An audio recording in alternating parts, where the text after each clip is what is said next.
So ito na yung power tire. Looks okay naman pala, oh. Kasi ano to eh, 3.25 eh. So it looks okay. Kaya lang mas malaki talaga yung 130. Yung 90-130. Oh, nagkaroon ng mga spaces. Kaya lang maganda yung tracks niya. So itong power tire na to is 900 lang siya.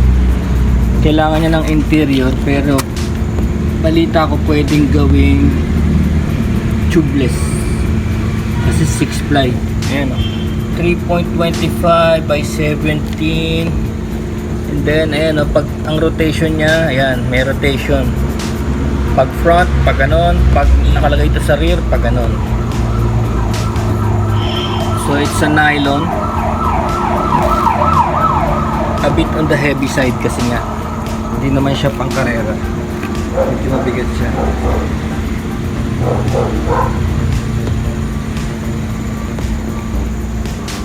So yan ang itsura niya sa harap. It's not that bad.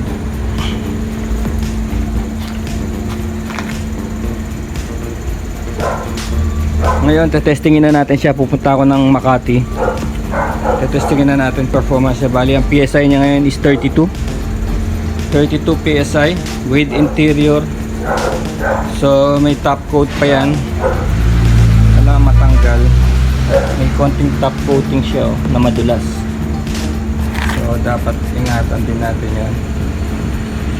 Okay, let's go. Okay, tapos na tayo sa City Hall. Medyo cloudy and windy ngayon, kaya sarap pumiyahe. Ganyan lang ako nakaka-survive sa biyahe sa tanghali. Tinitingnan ko muna kung may konting hangin tsaka may konting clouds.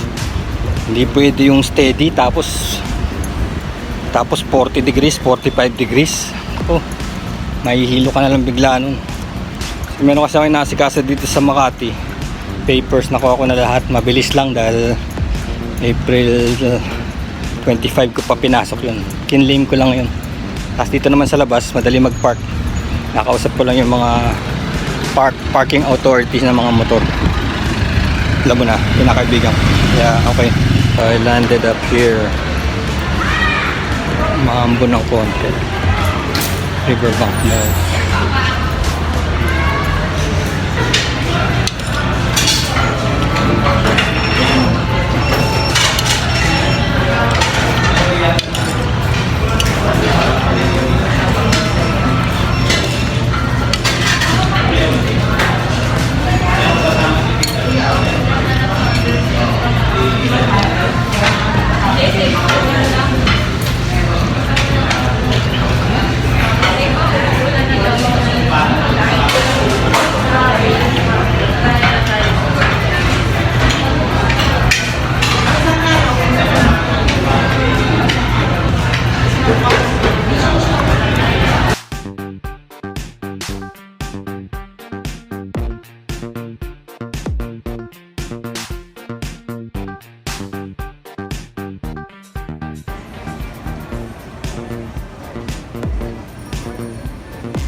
Deadly Dragon.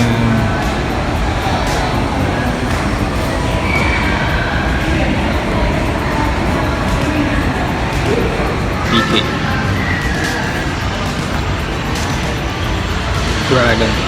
Dragon Ring.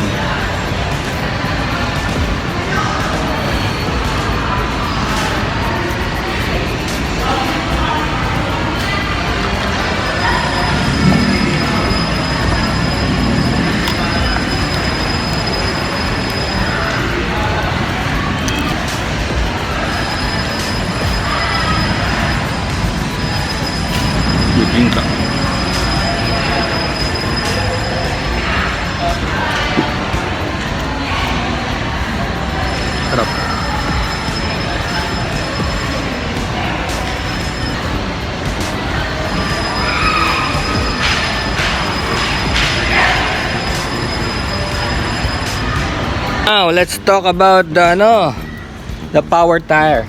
Power tire, tama nga sila. So, from Marikina to Makati na wala na ito. No, ito na lang mga sides, tignan nyo. Itong mga sides may coating pa, madulas. Pero of course, this is PSI 32, medyo mataas. Pero makapit siya sa murang halaga. Pero yung Makati ko, hindi man lang natanggal yung hibla. Hindi man lang natanggal, tsaka hindi pa rin nabura yung lines. Dapat sana mabubura yung red hindi pa rin. So, pero okay siya, overall okay siya. Sa 900 pesos, power tire. With interior to, tas may usapa pang na tubeless to. Maybe I'll try that tubeless. Bibili pa ako ng isang talaga sa likod, tubeless ko. Kung talagang totoo tubeless to, kasi 6 ply siya, 6 ply.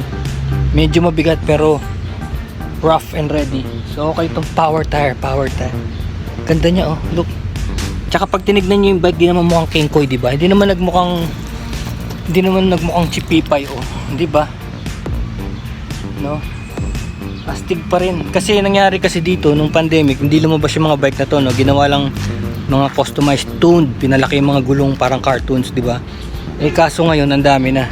So ito, ang bike na to, ang assignment niya ngayon since pambaragan siya is mapunta sa Santa Ines at saka sa Rodriguez Rizal. May mga yung mga motocross. Sa Sunday manonood tayo. Dadaling ko to dun. Rodriguez Rizal sa may Avilon Zoo. So mapapanood natin yung mga tropa nating lumilipad-lipad sa motocross, no? So marami na rin tayong kilala doon. Maganda rin yung mga old timer. Nandun yung mga old timer, mga sikat sa Marikina, no? Nandun sila kahit na 60s na pataas, lipad pa rin. Madami ng bakal sa katawan, pero ganun talaga. Para sa kanila yung bakal sa katawan is trophy daw, yung trophy. Hindi na makalakad ng mga diretso, pero pag pinahawak mo lang si linyador sa motocross, lumilipad, no? Yan ang pansin ko kala ko pag tumatanda yung rider nagmemelo. Hindi pala. You will be wrong. Sasabihin mo nagmemelo.